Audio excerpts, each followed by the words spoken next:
నిజామాబాద్లోని ప్రభుత్వ ఆసుపత్రిలో వైద్యుల నిర్వాకం రోగుల ఇక్కట్లకు కారణమైంది. సూపరింటెండెంట్ బర్త్డే వేడుకలు నిర్వహించడంపై ఉన్న శ్రద్ధ రోగులను పట్టించుకోవడం లేకుండా పోయింది. వైద్యులు సిబ్బంది కలిసి ఆసుపత్రిలోని సూపరింటెండెంట్ ఛాంబర్ను ప్రైవేట్ ఫంక్షన్ హాల్గా మార్చేశారు. పుట్టినరోజు వేడుకలు నిర్వహించారు. అంతటితో ఆగలేదు, శుభాకాంక్షలు చెప్పేందుకు పోటీ పడి మరీ వెళ్లారు. దీంతో వార్డుల్లో సిబ్బంది లేక రోగులు నానా పాట్లు పడ్డారు. వాళ్లను పట్టించుకునే వాళ్లే లేకపోవడంతో భుజాలపై వారి బంధువులు మోసుకెళ్లారు.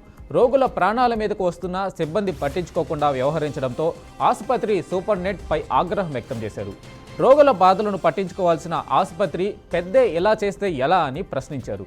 వైద్యులపై చర్యలు తీసుకోవాలని డిమాండ్ చేస్తున్నారు.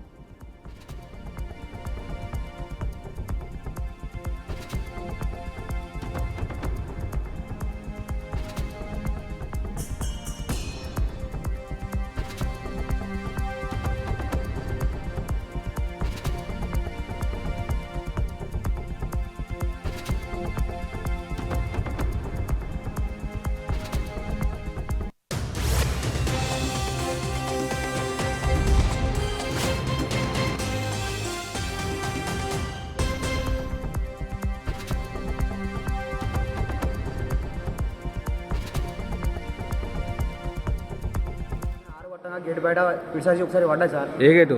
బయట గేట్ సార్, పెద్ద gate sir, main gate sir. ఇంటికి పడలేదు? పడలేదు సార్. ఇడికి ఎందుకు వచ్చామా నిజామాబాద్కు? రాత్రి 4 సార్ వచ్చింది సార్ పిడిస్వామికు. అయితే రాత్రి 4 సార్ వచ్చింది సార్ పిడిస్వామికు. అయితే హాస్పిటల్ తీసుకొచ్చింది సార్.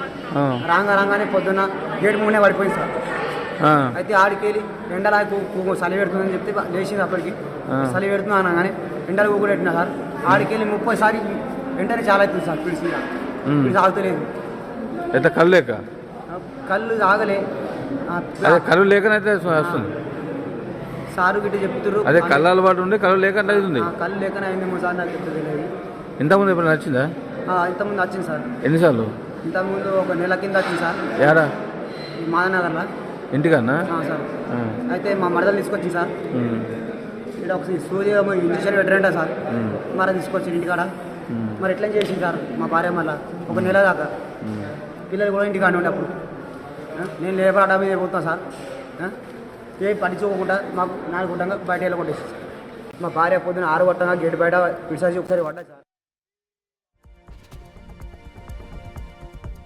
దీనిపై పూర్తి సమాచారం మా ప్రతినిధి ధనుంజయ్ అందిస్తారు. ధనుంజయ్, చెప్పండి.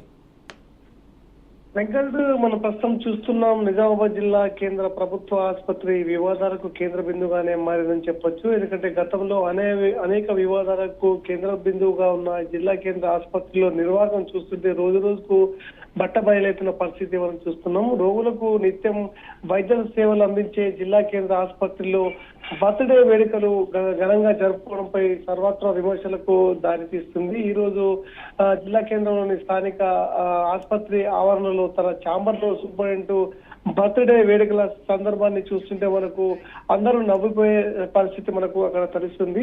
శుభాకాంక్షలు చెప్పేందుకు అటు వైద్యులు సైతం సిబ్బంది సైతం పోటీ పడే పరిస్థితి చూస్తున్నాం. ఎందుకంటే ఒకవైపు రోగులు ఇబ్బందులు పడుతున్న రోగులను పట్టించుకోకుండా బర్త్డే వేడుకలు తన ఛాంబర్లో జరుపుకోవడంతో అక్కడ ప్రధాన ఆసుపత్రి ఇటు వివాదాలకు కేంద్ర బిందువుగానే మారని చెప్పొచ్చు. రోగులకు మాత్రం వైద్య సేవలు అందించడంలో పూర్తి స్థాయిలో విఫలమవుతుందని చెప్పొచ్చు. ఎందుకంటే సూపరింటెండెంట్ ఒంటెద్దు పోకడలతో ఇప్పటికే జిల్లా కేంద్ర ఆసుపత్రి అబాసు పాలవుతున్న పరిస్థితి మనం చూస్తున్నాం. గతంలో జిల్లా కేంద్రంలోని వైద్య ఆరోగ్య శాఖ మంత్రి దామోదర్ రాజనరసింహ పర్యటనలో అప్పటికే ఆయన సూపరింటెండెంట్ ఛాంబర్ పనితీరుపై ఆగ్రహం వ్యక్తం చేసిన సందర్భాలు సైతం చూస్తున్నాం.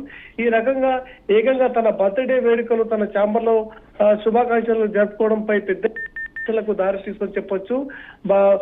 తన ఛాంబర్ లో కేక్ కట్ చేసి సిబ్బందితో శుభాకాంక్షలు చెప్పుకుంటూ హడావిడి చేసిన సందర్భాలు ఈరోజు యావత్తు అటు జిల్లాలో ఒక చర్చనీయాంశంగానే మారింది. ఒక ఆమె బర్త్డే వేడుకల సందర్భంగా ఇంట్లో జరుపుకునే ఫంక్షన్ ని ఈరోజు తన ఆసుపత్రి ఛాంబర్ లో జరుపుకోవడంపై సర్వత్రా విమర్శలకు దారి తీస్తుంది. ఎందుకంటే వారిలో సిబ్బంది రోగులు అనేక ఇబ్బందులు పడుతున్నా అటు పట్టించుకునే పరిస్థితుల్లో లేకపోవడంతో ఆసుపత్రిలో చుట్టూ ఈరోజు ఆ పరిస్థితులు మాత్రం దారుణంగా మారాయని చెప్పొచ్చు. రోగులు ప్రాణాలు గాలికి వదిలేసిన బర్త్డే వేడుకలు జరుపుకోవడంపై సర్వత్రా విమర్శలకు దారితీస్తుంది. Right, ఒక ధనంజయ్. పేషెంట్ తనకు సంబంధించిన ఏదైతే బాధితుడు వచ్చినప్పుడు కూడా ఆ బాధితుడికి స్ట్రక్చర్ లేక ఆయన్ని భుజంపై తీసుకువెళ్తున్న దృశ్యాలు ఈ రోజు కలవరపెడుతున్న పరిస్థితి మనం చూస్తున్నాం వెంకట్. Okay right Dhananjay.